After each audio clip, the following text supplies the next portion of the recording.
ভূতনিতে ১.৫ লাখ মানুষ ১ মাস ধরে বন্যার জলে বিপর্যস্ত। সেখানে পশ্চিম রতনপুরে বাঁধ কেটে যাওয়ার পর নৌকা দেয়া হয়েছে।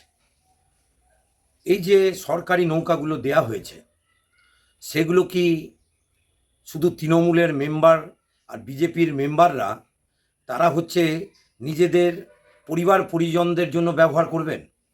জনসাধারণ ব্যবহার করতে পারবে না? উত্তর চণ্ডীপুরে তৌফিক জামান তৃণমূলের মেম্বার, তিনি নিজে একাই একটা নৌকা ব্যবহার করছেন, তার বাড়ির পাশে রাখছেন এবং যে তিনি কাউকে উঠতে দিচ্ছেন না। কেন? মানুষের ক্ষোভ তো বাড়ছে।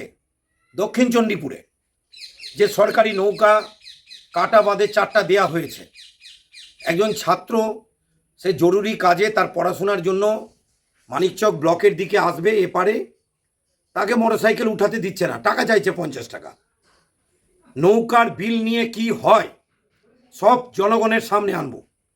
গতবার দক্ষিণ চণ্ডীপুর বিজেপি পরিচালিত গ্রাম পঞ্চায়েতে দীপঙ্কর মণ্ডল, সে বিজেপির অঞ্চল জেনারেল সেক্রেটারি, তার নামে লক্ষ লক্ষ টাকা নৌকার বিল হয়েছে।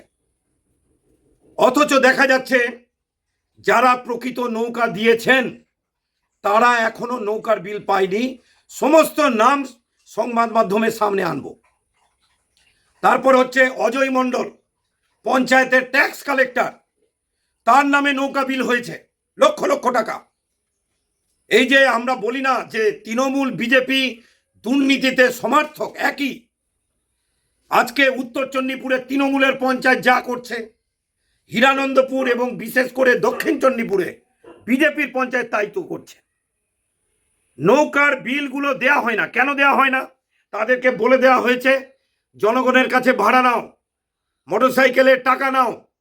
আর অন্যদিকে ওই বিলগুলো এই দীপঙ্কর মণ্ডলের মতো নেতা, তারা বিজেপির নেতা, তাদের নামে লক্ষ লক্ষ টাকা বিল হচ্ছে আর কাটমানি উপরে বিজেপির নেতাকে পৌঁছচ্ছে।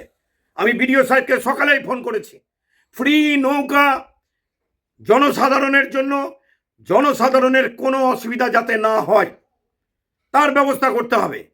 সে গদাই হোক বা দক্ষিণ চণ্ডীপুর হোক, হিরানন্দপুর হোক, জনগণের ক্ষোভ আছে। বিশেষ করে এই ফ্রি নৌকাগুলোতে যেভাবে টাকা নেওয়া হচ্ছে, এর প্রতিবাদ জানাচ্ছি এবং প্রশাসনকে, বিডিও সাহেবকে আমি ফোন করে বলেছি ইমিডিয়েট এগুলো বন্ধ করা হোক।